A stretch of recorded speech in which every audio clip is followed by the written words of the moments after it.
room. That's so, yeah. It's like this big, and you just like, accept it, eh? Like I've accepted, like, don't go into that room. We can just start off from here actually, because we're talking about the parenting thing. But don't go into that room. That's like as you come in the door, because all the shit that was in the living room here is in that room, and it is an absolute pigsty, man. And it is the most embarrassing room of my house. But I'm just at the point where I just don't care anymore. I'm just like, look, it's messy. Like the couches. Best thing about running like a fatherhood podcast is when people come over and there's like shit on the couch. They're just like, yeah, dude, same at my house. I think it's like you kind of get to the stage where it's like, okay, you surround yourself with certain people that you want to surround yourself with. Yeah. If you surround yourself with people who are going to judge you for your state of your house when you've got 2 kids under 5. And there's like, plenty of people that do that. Yeah, like, I'm just like, I'm more than happy for those people not to be in our social circle. Hell yes, dude. If I went over in the same situation, I'm not thinking, no way. Geez, you didn't roll out the red carpet for me. Yeah, I hate that, like, you know, as a parent, you feel that obligation. We'll jump in. I'll introduce it first, and we can continue this chat because this is a good chat, actually. G'day, guys. Welcome back to another episode of the CoolDadCollective podcast, the podcast that is for dads by dad, talking everything there is to talk about fatherhood. And I am exceptionally excited today because I'm sitting down and one of the reasons I love this podcast and one of the reasons I love these styles of podcast is because I found Ned. This is Ned Balme. I found Ned on Instagram.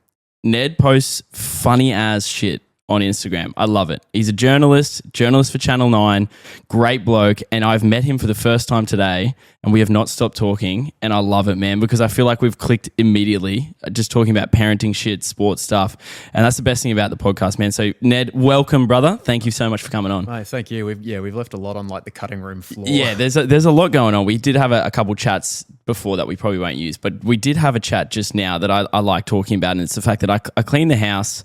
And we've spoken about it. I'll leave it in the podcast, but clean the house, talking about when you have parents that come over and you can feel them you can feel them judging you for the state of your house when they have kids as well. You know, that's a big L. I don't like those parents. Yeah, it's that feeling where it's like you want, with parent friends and stuff like that, you want those friend groups who can like pick you up on your down days. Yeah, it's like, hey, you know, like, my daughter, Maggie, you know, my son, Banjo, whatever, they might be going through it this week. They've been sick all week or something like that.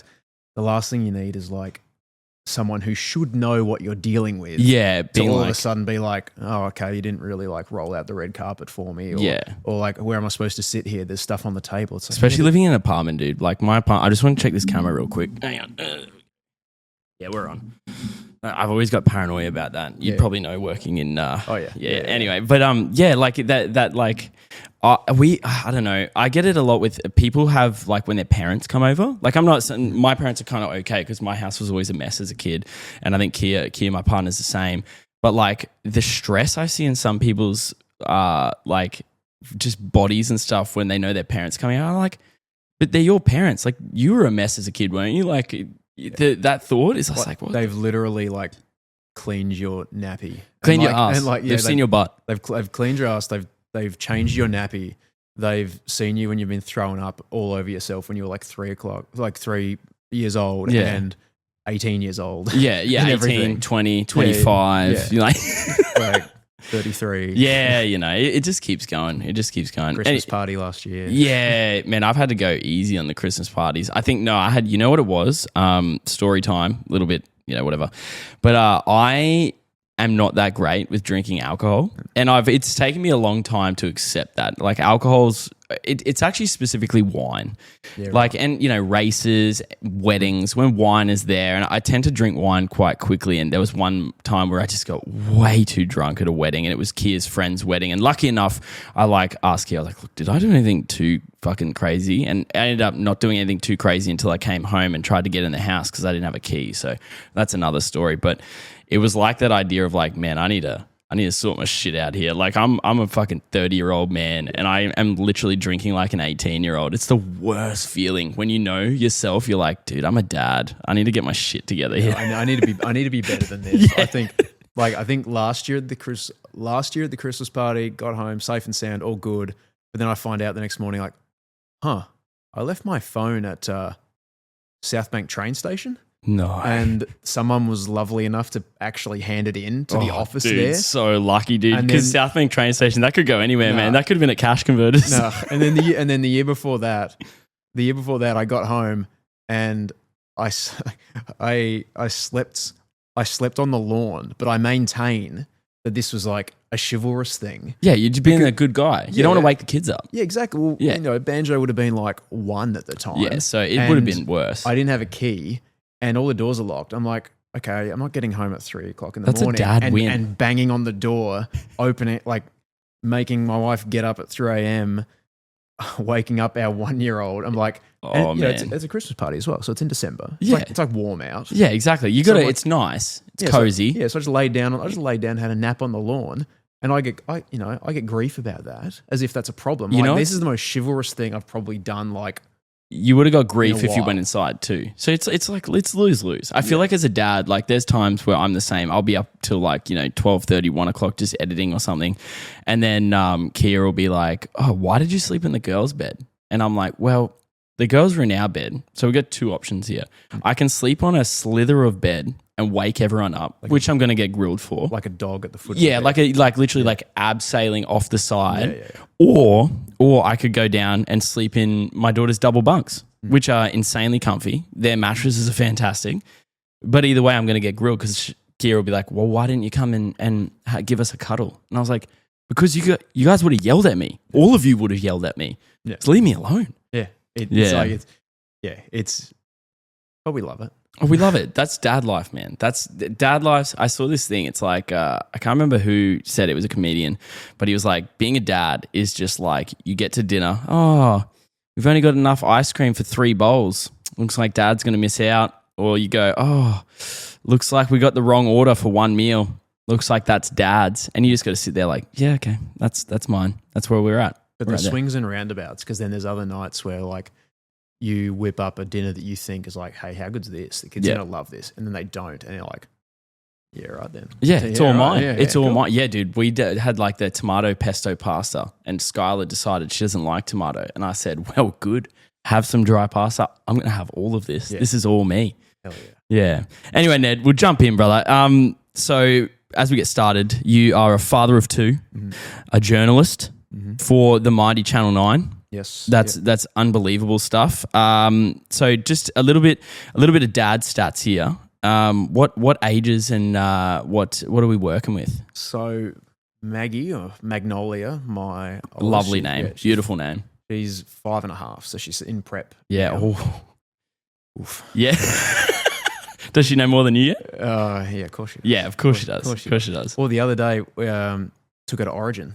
Oh, To go to that would have Origin been the other night. so cool. And I'm actually very, very proud of her, because I gave her an out. Yeah. Because we've been in Queensland for 4 years now. Yeah. So you're a Queenslander. Yeah. You have to be. sure. Yeah. He says wearing a South Australian state of origin. Dude, I jacket. love that jacket, man. I think, dude, I'm going to clip this up just so the Marmalade boys can have a look at that. Oh yeah, I love it. Mitchell and Ness. Oh, I love those guys. Andy Munro too. Yeah, Numbers.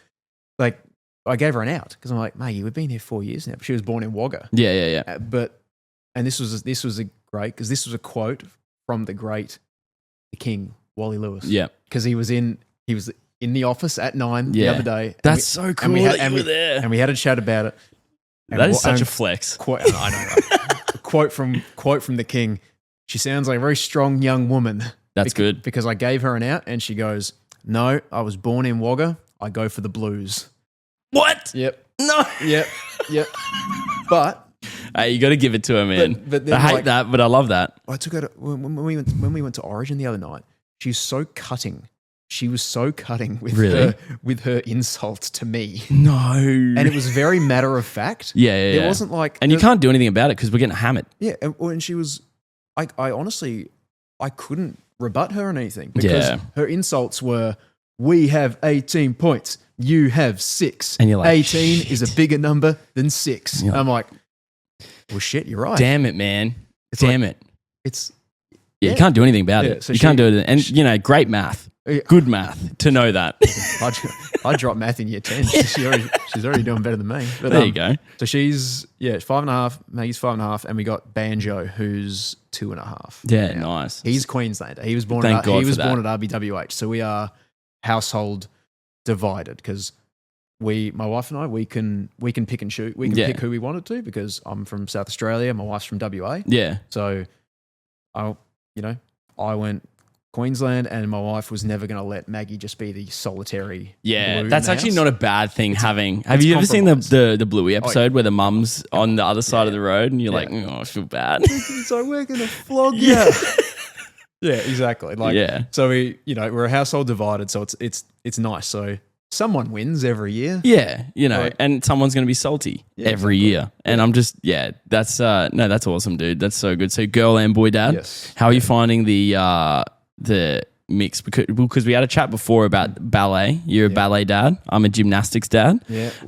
But you also mentioned your son's frothing sport at the moment. Your daughter's kind of like getting into that AFL because you got a massive AFL background, hey? Yeah, Being from South Australia and Yes. your wife in WA as well. Yeah, so we bounced around the joint. Like my AFL back. Like my dad played for Richmond. Uncle played for Richmond.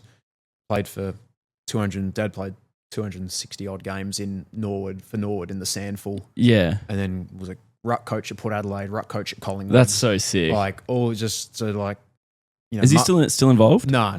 Okay. And mum was I can't remember her official title, but mum was like the head of marketing and PR for the AFL. That's And, that's from mad. like 98 to 2004. Yeah, or something yeah. Like that.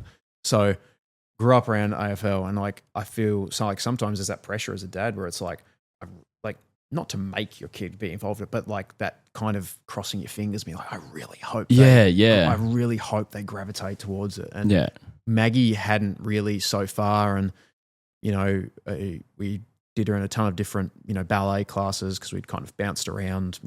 When we moved to Queensland, we were renting. And we bought on the north side, and so changed a couple of different schools, and she was really enjoying it. But she was just ebbs and flows. She likes it sometimes, she doesn't the others.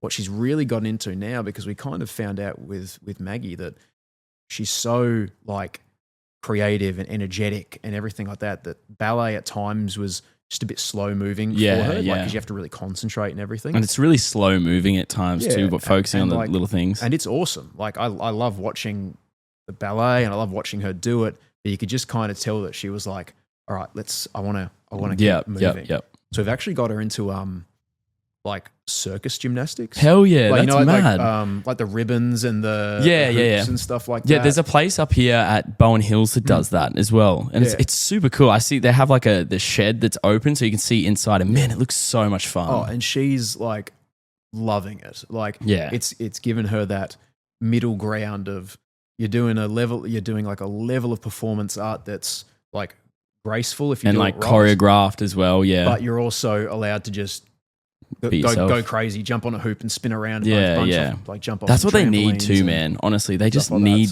something as like a release. Yeah. Like I know Skylar, my eldest, is the same. Like whether she does soccer or something, she just needs something very similar. Like if something is too slow, like they were working on a gymnastics the other day, something like rolls, and Skylar does a roll and she does another roll, and then after the second roll, she's like, righto, okay, what are we doing now? But they're still like going through it. And it's obviously like gymnastics is a slow, it's very similar to ballet. Like you're working on really good core group, muscle groups, stuff like that. Technique, things like that. But then Skylar's just like she's definitely got ADHD for sure. Cause like so do I.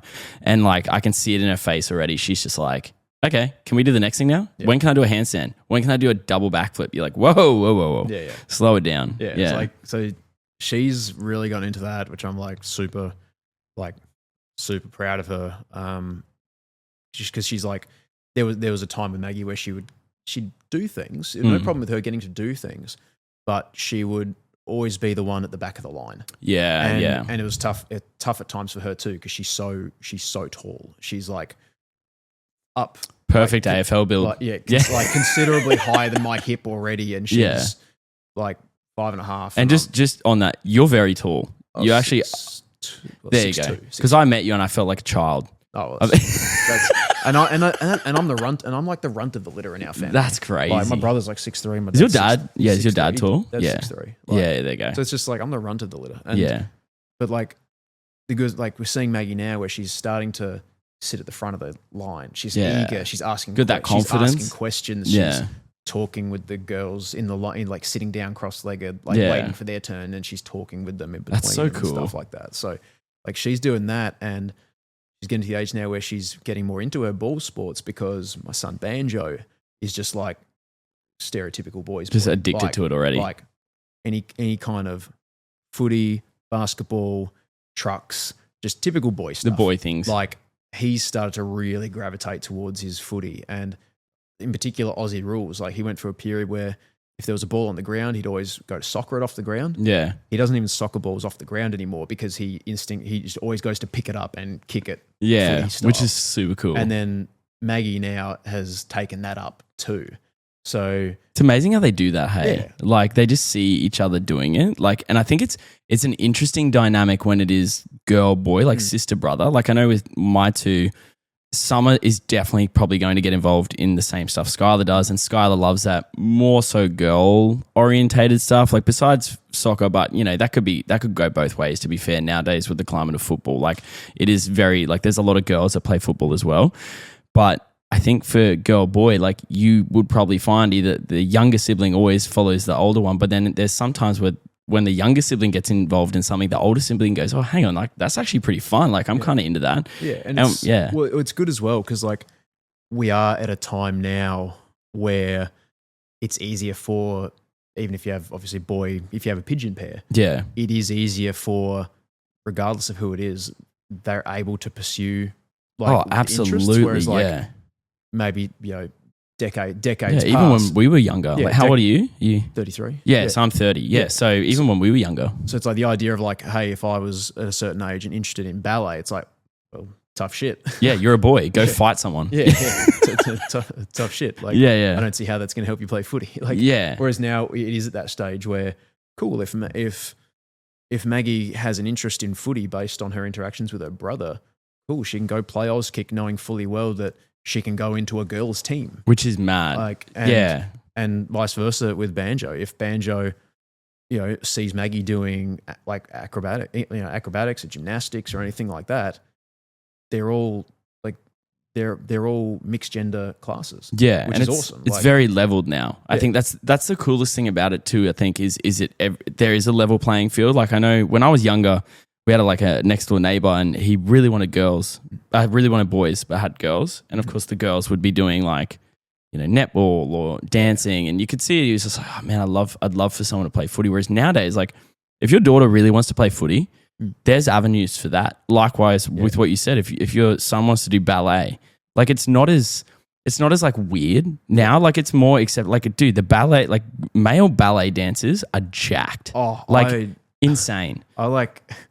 I think there were a few times last year just through work, I did a bit of stuff with like the Queensland Performing Arts. Yeah. I did a few, show previews and stuff.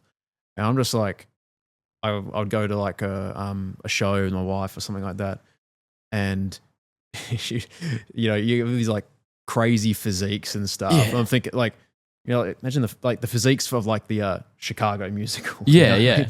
And like, and my wife would look at me thinking, he's looking at all those women on stage. I'm like, I'm looking at the dudes. I'm looking at the dudes.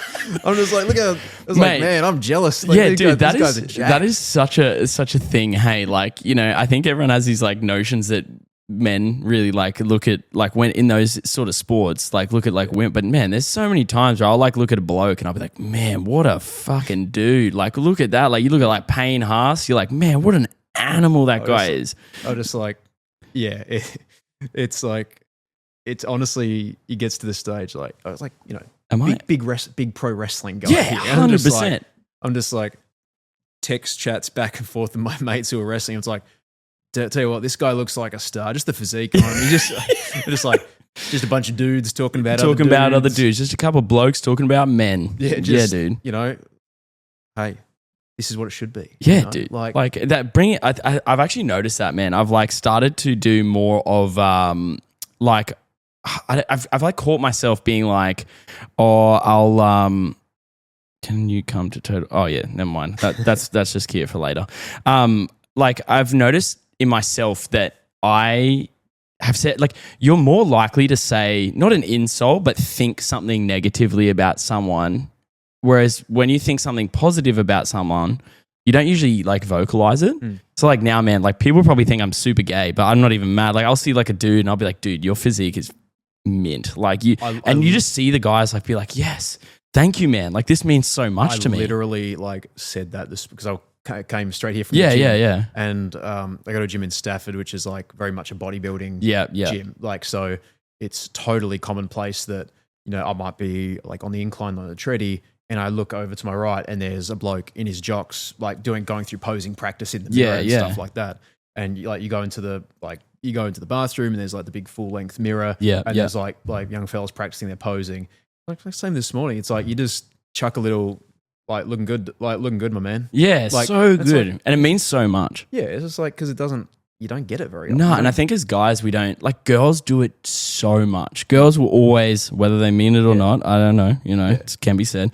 But they do it a lot. Like they pump each other up. Whereas guys, I feel like we're not as, it's getting better.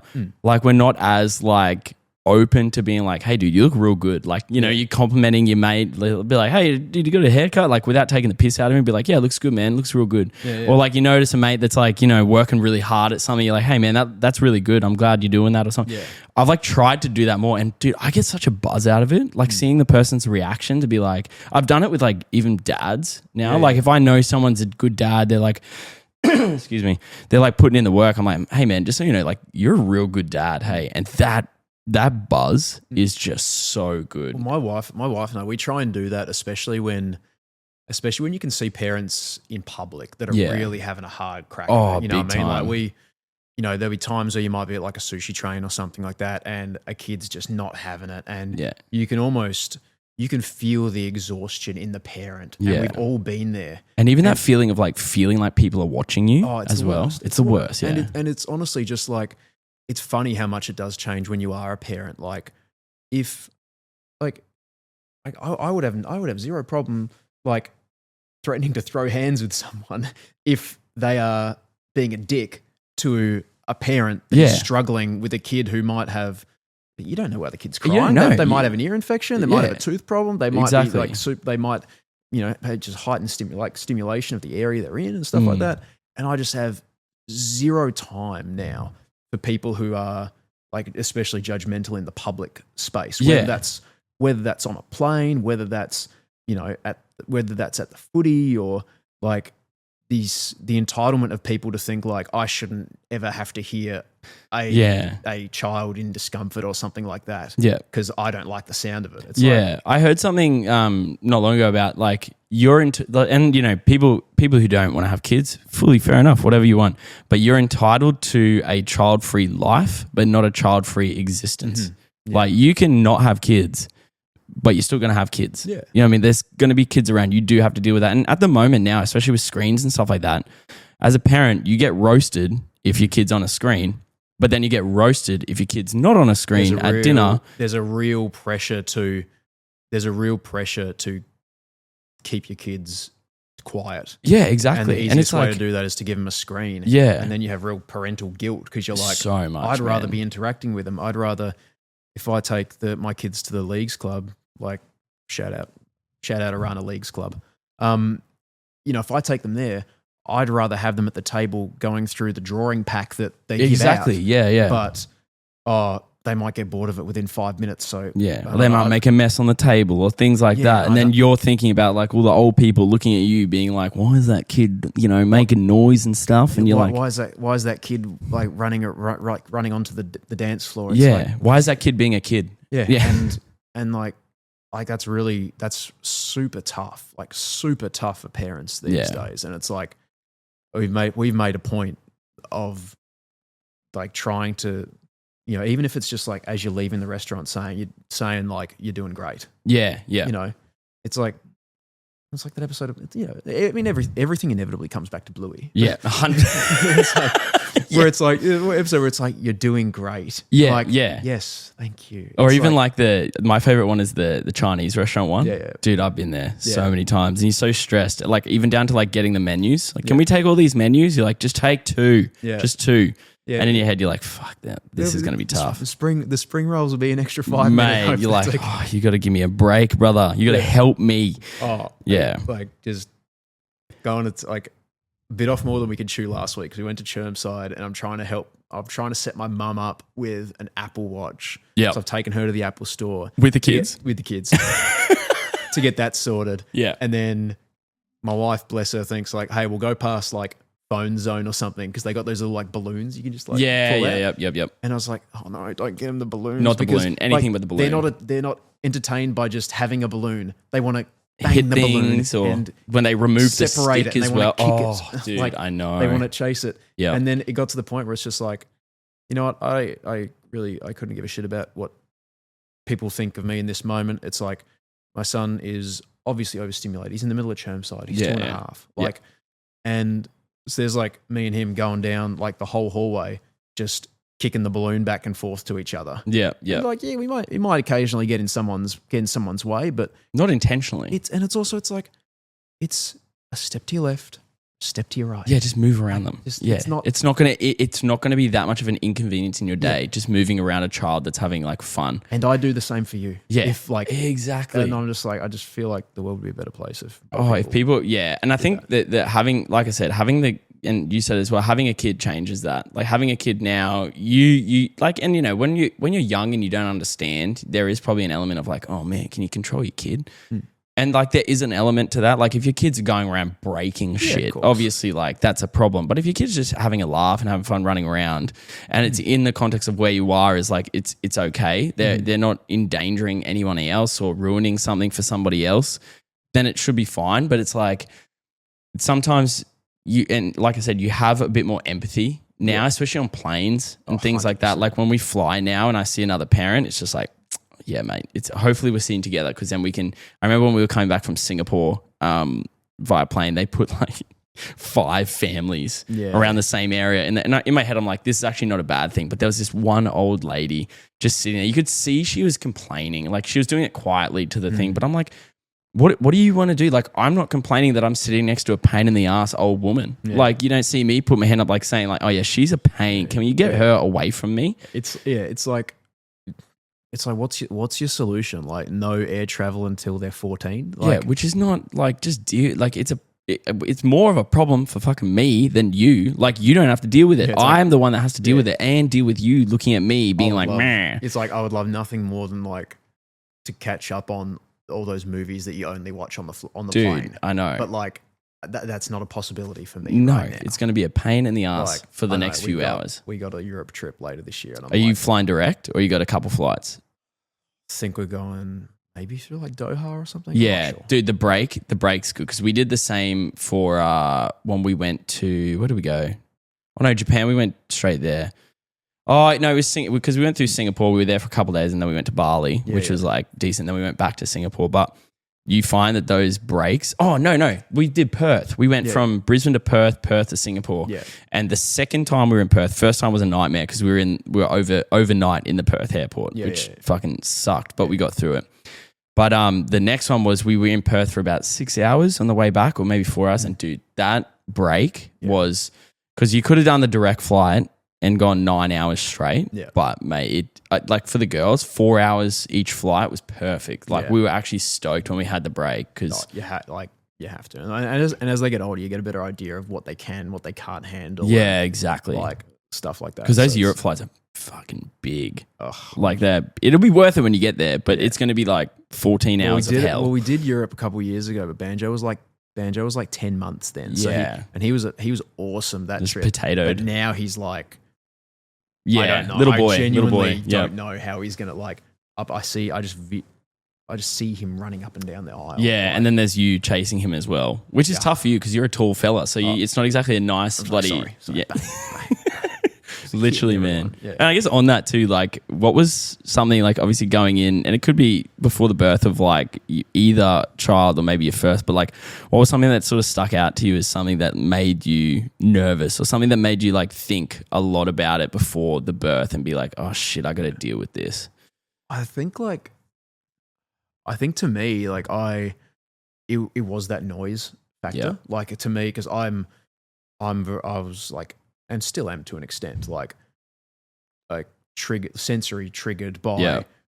if say 2 people are talking in the household at the same time, but I got the footy on and then the kids like, Oh, bro, you know what you I and mean? me are the same, Yeah, bro. like I know we have exactly that. what you're talking about. And so I was always worried about how am I going to deal with Yeah. noise and stuff like that. Like, and it's like it all ends up to me anyway. It didn't end up being that huge of a deal because once it's your kid, it's your kid. It's like doesn't matter as much. But then there are other times where like I remember my wife remembers the exact moment when it must have been like maybe like the second day that Maggie was home from hospital. Yeah.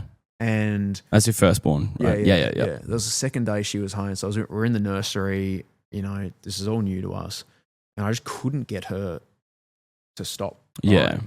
And I was insistent on making it happen because my wife, she's been attached to my wife for so long. Yeah. At that time where it was like, okay, no, I'm going to make this happen because you need to have a break. Like, you need to just kind of. It comes from a place of you're trying to help, right? Yeah. It's like she's like, I was like, go read your Kindle in bed, go read a book, chill whatever. out.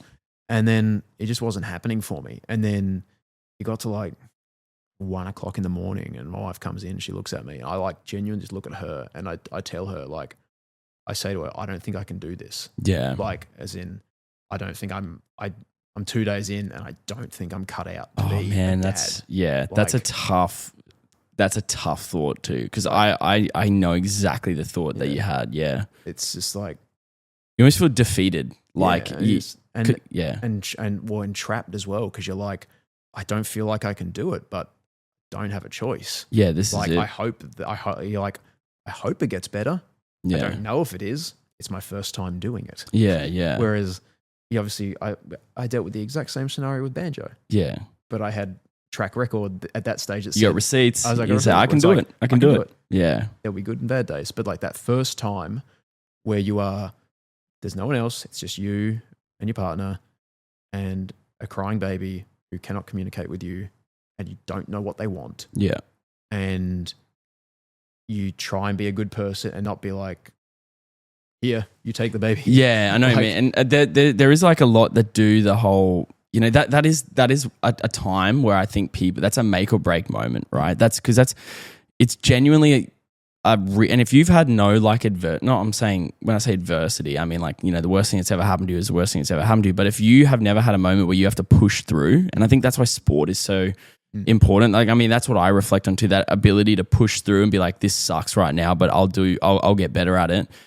If you don't have that in you, then you start to understand why so many people just leave. Yeah. You know what I mean? It's an awful thing to think about, but it's also like, I kind of understand. I don't say it's a good thing, but I kind of get it. Like that overwhelming feeling. If you've never had that feeling before of like, holy shit. And you maybe don't have the support crew around exactly. you to kind of take some of that burden. Because you can't put it back. Yeah. Like that's you can't put it back. Well, and that was probably the toughest thing with Maggie, is that we had her during COVID. Yeah. So she was born in December 2019. So she was like in COVID. So we had COVID. Obviously, we weren't in COVID, but we still had the protocol. Yeah. But you were like in COVID. That was like, I mean, and like, I'm not going to pretend that we were, in the middle, smack bang in the middle of Melbourne CBD. We're in country Wagga, largely unaffected in terms of full on lockdowns. Yeah. But there. It was a shutdown. Yeah. It was right in the midst of the shutdown. Yeah. All businesses done. Like, I was lucky enough being in news that I still had full time work, and my wife was on maternity leave, so she was legally protected to an extent. But those second guessing, those questions you had about your ability to be a parent were really amplified because my mum was trapped in South Australia. Yeah, like, and everyone's locked in. Like, my you know dad, what I mean? Dad was in West Australia. He couldn't come over. Yeah. Mum was, like, just before COVID hit, my auntie, my mum's sister, passed away. Yeah. And so my mum went to be with my uncle to make sure he was okay during, like, after her passing. Yeah. And then the borders came down. So mum was trapped in South Australia for 4 months, separate to dad, who was in WA by himself for 4 months, or for that period of time, who were both separate to us. in Yeah, New South like you were Wales. all like spread out. Everyone was spread out, and we couldn't do anything That sucks, about it. man. Yeah. And my brother was in, I think he was in Sydney, but couldn't travel from the city Yeah, to because Sydney was the country. massively cut so, up. so Yeah, it was like, that was one of those things where it was that like isolation. you have and- the complete isolation, and you couldn't go and hang out in groups with other parents. yeah, and chat about different things. Like, And you couldn't go and hang out at the park with other groups of parents. and chat about sometimes your that's what you discussions. need, right? Sometimes you just need somebody who's a parent who's just like, yeah, I had that same thought. Yeah. And then you're like, oh, that feels good. Yeah, but if you it's- can't get that, you just stuck inside your head, right? So it was swings and roundabouts in that, because you had all that bad stuff that made it really kind of difficult to navigate that initial first Yeah. year. But at the same time, like, I was a sport journo. I didn't have any sport to report on because it was cancelled. Yeah, and then But on the plus side, I got my weekends back. yeah, I didn't have to go and film and talk to people at training for news content and stuff. So yeah, on the downside, obviously I didn't have a big support network. But on the plus side, I had so much more time yeah, just to spend with Maggie and my wife during that period, because I wasn't out all weekend. I Yeah. wasn't out in the afternoons. We didn't have anything else to do. You know what Yeah. I mean? Like the time we spent together was literally just going for walks. Which is, I was And going to that's say, do you find that helped the thought process? Like, it's one of those things where it's like, it's all reps, right? Like the more you Yeah. do it, the better you get at it. And when you're forced to do it regularly, Yeah. do you think that helped your mindset as well? 100%. And Yeah. we, like, truth be told, like my wife and I, we almost feel guilty sometimes about how almost like positively we look back at that time. Yeah. Because so many other people have obviously the exact opposite Yeah. No, we're the same. lived We're the experience same, during yeah. that time. But we look back at it and we're like, geez, that was like our living situation in that moment was like incredible, because we had all this time to be able to work through the ups Yeah. and downs of newborn, like parenthood. It's like everything's slowed down. Oh, yeah. You know what I mean? And I think just from my experiences, because we obviously had child in COVID and then a child outside COVID, did you find that a lot of the things that happened during the COVID birth, like the isolation and things like that, because I know with Kia and we couldn't have visitors to the hospital. So the second time we had summer, we could have visitors, but we decided, nah, we're good. We had a really good time last time not having visitors. We're going to do the same thing. You guys can all see us when we get home. Did you have that sort of thing? Like, I think we found that it was like it was difficult to an extent, because when we had Banjo, you almost had that pressure of, okay, well, we got to do the parent group stuff. We've got to find parents that are all the stuff that we didn't do, we got to do again. because that's what is the normal thing to do outside of pandemic. Yeah, exactly. You know what I mean? Yeah. And You got to so- try and go back to that normality, even though you never experienced the normality. So all of a sudden we're trying to do the newborn thing for the first time, even though we've actually already got a kid who's 3 years old at that stage. So, we're navigating those things and then you see the difference down the track where, Banjo's reading, writing, talking has been a lot less developed than Maggie's. We're the same. Because we had so much time, Yep. literally just with her and no one else. Yep. Whereas Banjo is split between going to daycare, his time is split between attention that we give to his sister. Yeah. And That makes me, honestly, bro, that makes me feel so good, because we're exactly the same. Summer is definitely a little bit behind where Skylar was. And, you get really into yourself, like, did I not do as good of a job this time as I did with the first one? Did I not do this? Did I not but then hearing that from somebody else, and it's that the split time, like with Skylar, we just had her, we were at home just with her. We did so much stuff just with, and then with Summer, we were sort of separated between, we've got Skylar there now, so we can't spend as much time, and she's going to daycare. And then, obviously she's a little bit behind where Skylar was. And I don't know if you're the same, but Skylar was quite good very early at these things, and Summer's developing on her own, and it's okay. Like, it's fine. There's nothing wrong. It's just everyone develops differently. but I couldn't help but feel like it was my fault. Yeah. You know what I mean? Or our fault, Kira and I. Yeah. And I think hearing that makes me feel so much better. Oh, because it's like, and it's little things. Because obviously, when you're comparing, you jot down, the exact dates on every time your firstborn does something. You know Yeah, what I mean? absolutely. Like, the month mark that they start walking for the first time. Yeah. Like what you log a lot of different things. Like one of the best things my wife did is that she kept a whole log of words that Maggie used before she knew the right words. Yeah, for them. yeah. Like, We did the same with Skylar. Like so the she was skeggy. like, She said skeggy when she was scary. Yeah. She did that like for the longest time. Like watching Bluey, like Maggie would call Bingo Bungung. Like, and so we're just like Bungung. And then there was that one day where she started calling her Bingo, and we're like, huh.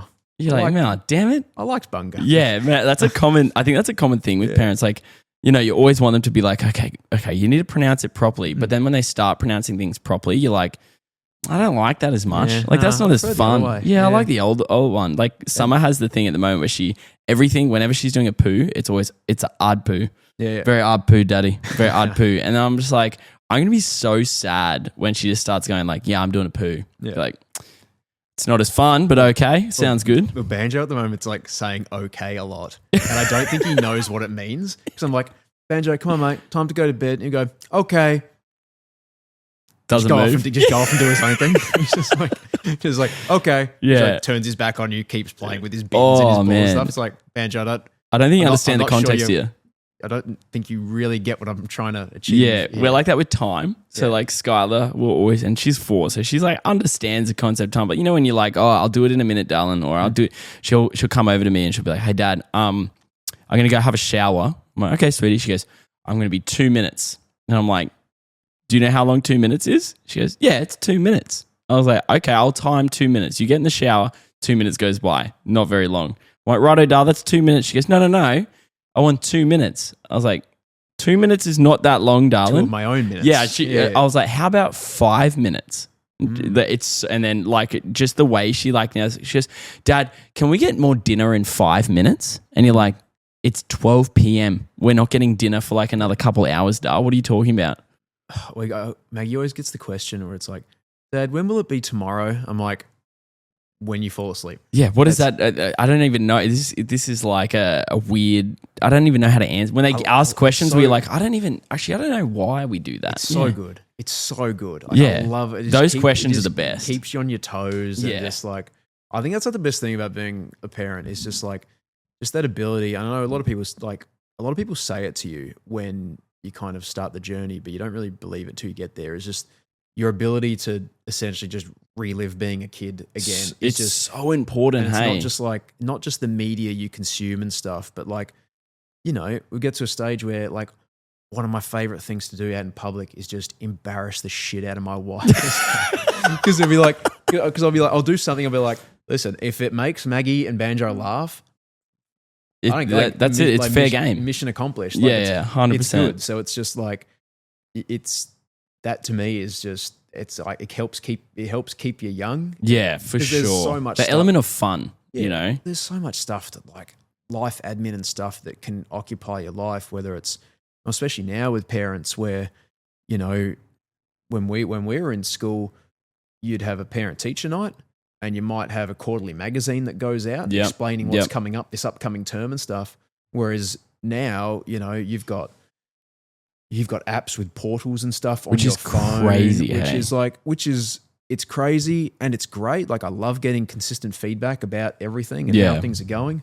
But depending on everyone's individual circumstance, that can either be a great thing or just something where it's like, fuck, I don't need another notification on more my things phone. to think about, man. Like getting up to this level, I don't need to know. It's not that important. Yeah, like it is, but it's not. There's some things you like, and as a teacher as well, it's one of those things where I don't think you need updates every two. Like you don't. Sometimes you just want to go like as a kid, especially as a high school student, you just like you have your life at school. Like I'm trusting that I've done enough for you leading up to this that you're gonna come out okay, regardless of what's going on. But then you have those constant updates, And it's like that information overload. Yeah. And information overload always turns to anxiety. Like people always like, oh, we got a problem with anxiety at the moment. I'm like, yeah, but we also have a problem with the fact that everyone is connected all the fucking time. Yeah. And if you're connected all the time, you know, we spoke about it before we started with the news. Like if you're connected all the time to news, like it used to just be 6 o'clock. You had your news. You had your 30 minutes of news, and that's all the news you got for the day, unless you read the paper. Yeah. Whereas now, it's like every 2 seconds on Facebook, whatever, you're getting a new news article, and then it's just overloading. And I think parenting's like that too. You get so many, like, I know we're like that with Kindy, with Story Park. Yeah. Oh, Summer's done this, Skylar's done. I'm like, that's fucking awesome. I'm so excited. But I don't need 5 of these a day. Yeah. You know what I mean? And that's like that information thing. It's like, the information overload. Like I got to a stage last year, well, about 6 months ago, I got rid of like Twitter altogether, deactivated it. I'd had it for 12 years because I lived in the US and like it's very popular over there. Had it for 12 years, and for the longest time in my industry, you tell yourself, I have to have it. Like I have to keep it ahead of it. Like I need to keep across news and breaking news and stuff like that. Yeah. But then it got to the stage where it's like, this is occupying way too much of my headspace at the moment. Yeah. And a lot of it, do I really need it? And I can tell you after 6 months, I'm like, nah. I do, like the stuff I told myself that I need to keep this for my career and work. It's like, no. You don't really need it. No. I know what you mean. It's just, I do think that's the case. Like I was speaking to my cousin actually on the other week on, he has a podcast. He's based down in Melbourne. So like educator, mental health type. Yeah, cool. What's the podcast called? Ebbs and Flows. Oh no, Ebbs and Flows. Yeah. Is that who's? Will Balme. Yeah. What is that? Your cousin? Yeah, it's my cousin. Yeah. Yeah, I know that. I know that podcast. I don't listen to it, but I've seen Yeah. it pop up on Instagram and stuff like that. So that's crazy. Yeah, and then there you go. And we had a chat the other day where it's just like, I couldn't think of a worse time to be growing up as a child. Oh man, it's so much stuff. It's so much pressure, and I know the what I brought up with him is like the example that I brought up, and obviously being a teacher, you can attest to it as well. Yeah. It's like the anxiety you felt as a kid when the teacher would say, okay, come up and answer the question on the board and show your workings. All right, imagine that, but all the time now. Yeah, literally everyone's watching you have to all the time. You always have to show how you're navigating life, yeah, how you're reaching a certain stage. And how you're winning. You got to be winning. Yeah, you can't be losing. You can't disappear for a month over summer break. Yeah.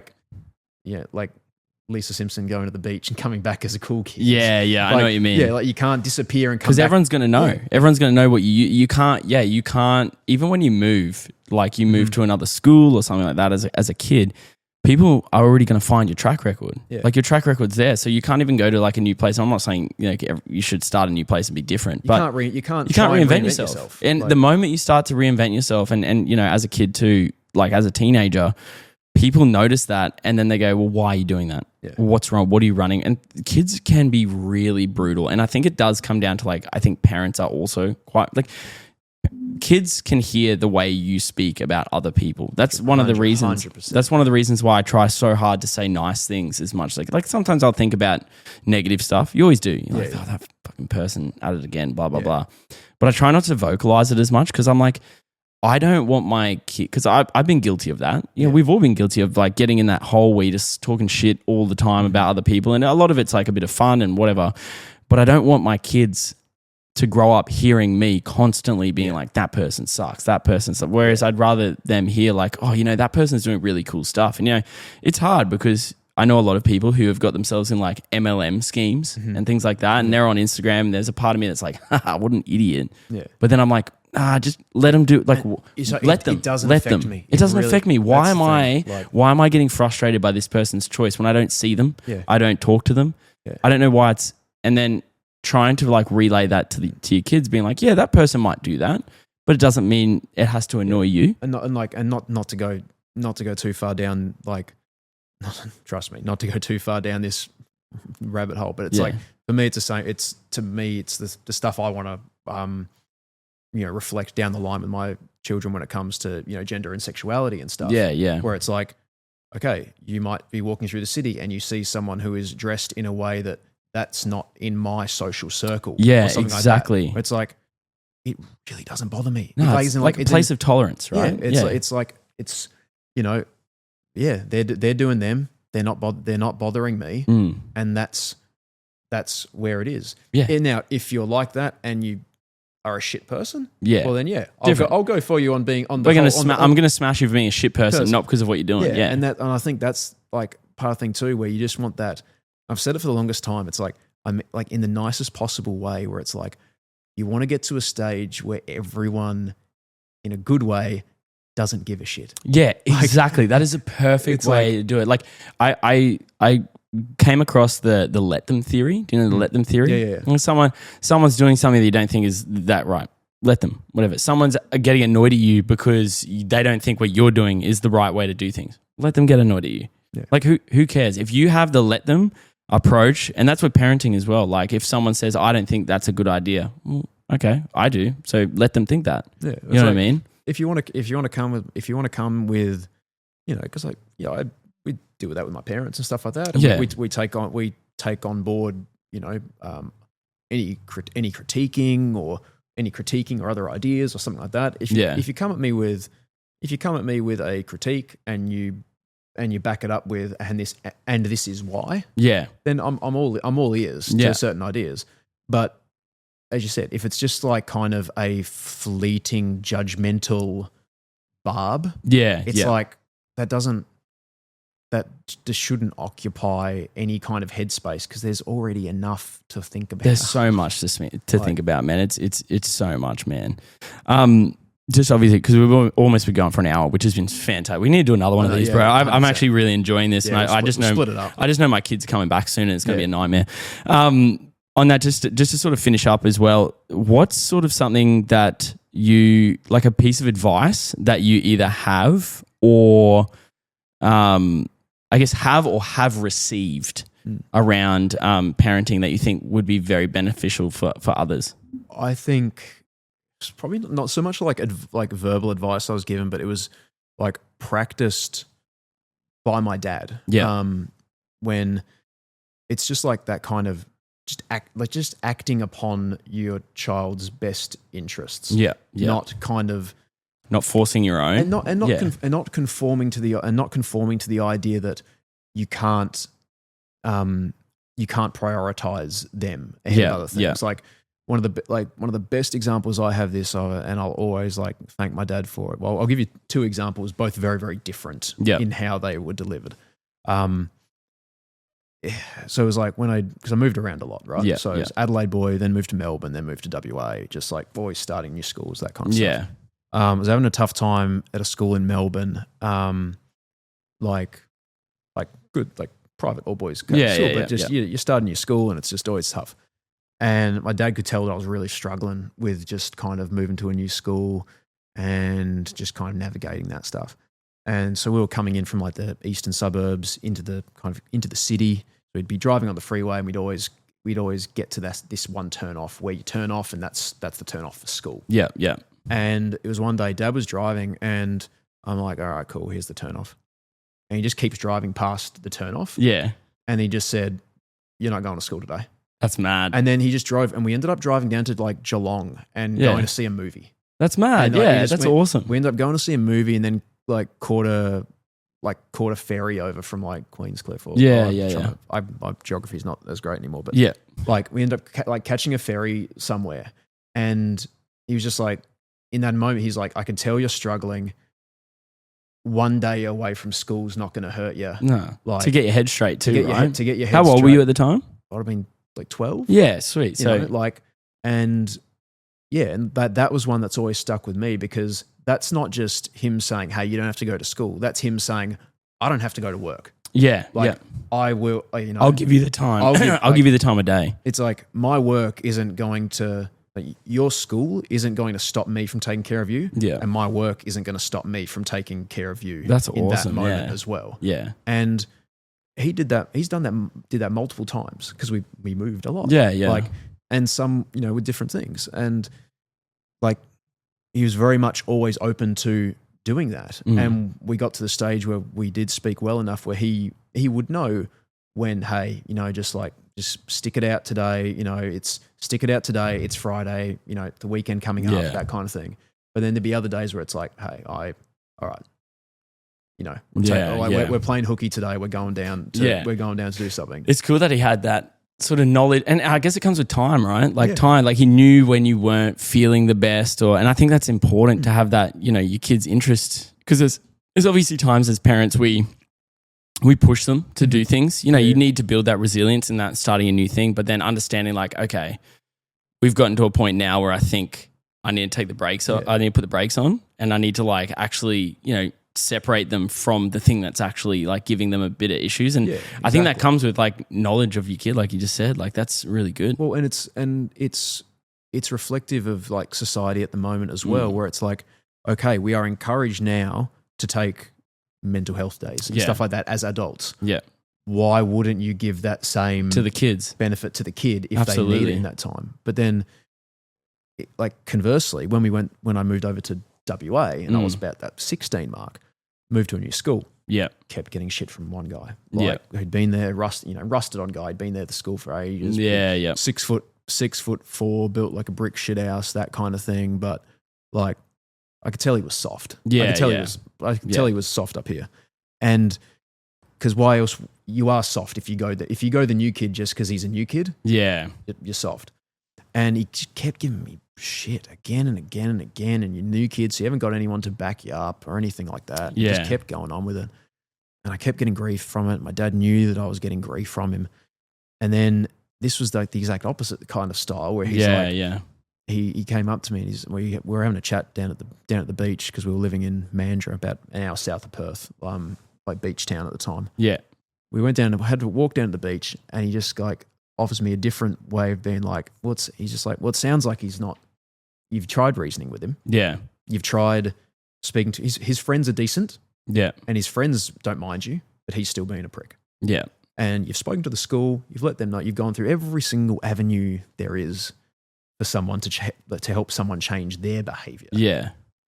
And he just pulled me aside down the beach and he just goes, he plays footy, doesn't he? Yeah. It's like, so you've got like a, scratchy coming up before the season, and he plays ruck and you play ruck. And my dad just goes, beat the shit out of him. like as in, this is my dad who's like a former AFL ruck coach at Port Adelaide and Collingwood. But it's fair, in sport, it's fair ground. Yeah, and he was just like, and he just goes, I don't like nothing unfair. And he just goes, you make sure that you're jumping first. Yeah. And he knows that you're there. Yeah. So it's early jumps, knees, like, as much as you can legally do. As much as which is fine, there's nothing stupid. And I didn't want it to be stupid because I didn't want it to be a fight, which actually doesn't solve anything. Yeah, yeah. But it was a case of like my dad, like having, like seeing the scenario play out and being like, well, it sounds like this is a guy who's only going to respond to being put in his place. So you got to do it yourself. But you can't do that at the detriment to yourself. Yeah, exactly. So he was like, if you're rucking against him, let him know you're there. Yeah. Let him know you're not going to be pushed around. And lo and behold, like just waxed him. Yeah. Right. And the best thing, it's a scratch match, intra-club. Yeah. So it's in front of all so of his... everyone knows, everyone sees it. Everyone sees it, everyone knows it. And it's just like early knees, throwing him around, and he's like 2 inches taller than me and stuff like that. Yeah. But just like the old, looks like Tarzan. Yep. type thing. But then that was one of those moments where it's like, it was like a really good lesson from my dad where it was like, there are different methods to taking care of your kid. There's obviously the softly approach where you take the time with them and really kind of take them away out of the area that's giving them grief. But then also letting me know that like, hey, there are going to be times where that's not possible and you have to attack something front on.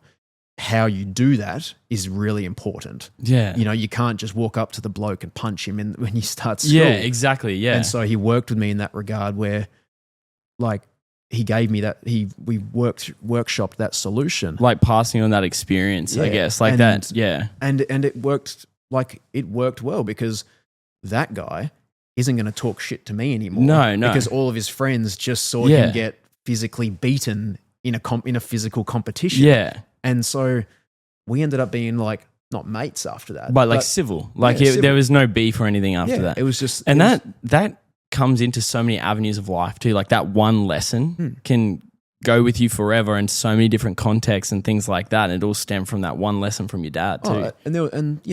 That's stuff that I've taken into the workplace too, where obviously, exactly. in television news, you're not going to start, in television news, you're often, dealt with, you might have editorial decisions or something like that. Yeah.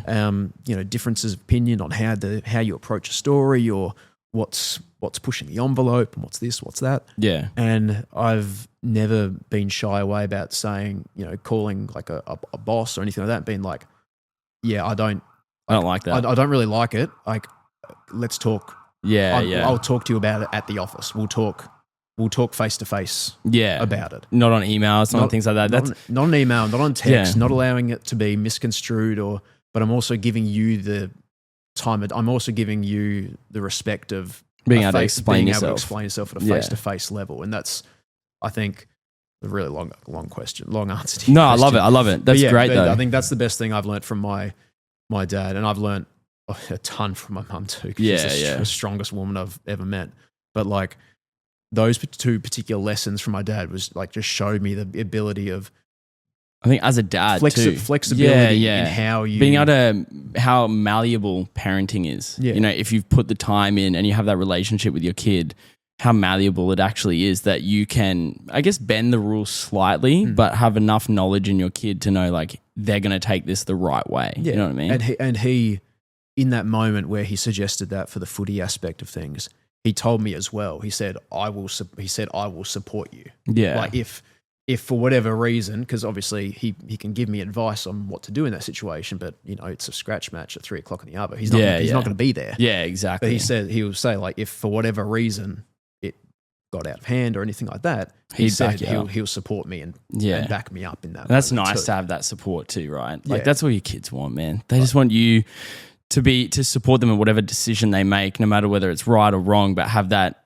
ability to say, hey, I'll back you up no matter what. Yeah. And I think that's the best thing. That's what makes it so valuable, is knowing that you feel like when you have kids, there is a much bigger purpose than yourself. It's like you can't predict what's going to happen tomorrow. You can't predict what's going to happen when you cross the road. Yeah, exactly. But it's like if you've done everything in your power to give them the tools to succeed. Well, I think that's parenting, right? That's the goal. You just want to give them enough of like what you know so that they can navigate a life for themselves, essentially, right? Yeah. And that's like, and you just hope that you're around long enough to exactly. see it all. Exactly. You can see the fruits of like the rewards of what you've put in, the hard work. Yeah. Bro, that's unreal. I love that. Right. I think because we've gone for an hour, which is great. But I want to do another one of these with you again, man, because I think we could have chatted for so much longer, brother. We didn't even touch on mate. We didn't even touch on yeah, exactly, man. But I think that's the best thing. So we'll organize another one of these, man. Now that you know where I live. Yeah. So, I do. But Ned, mate, it's been an absolute privilege to chat to you, man. I know this is going to flourish into something way better, which is awesome. And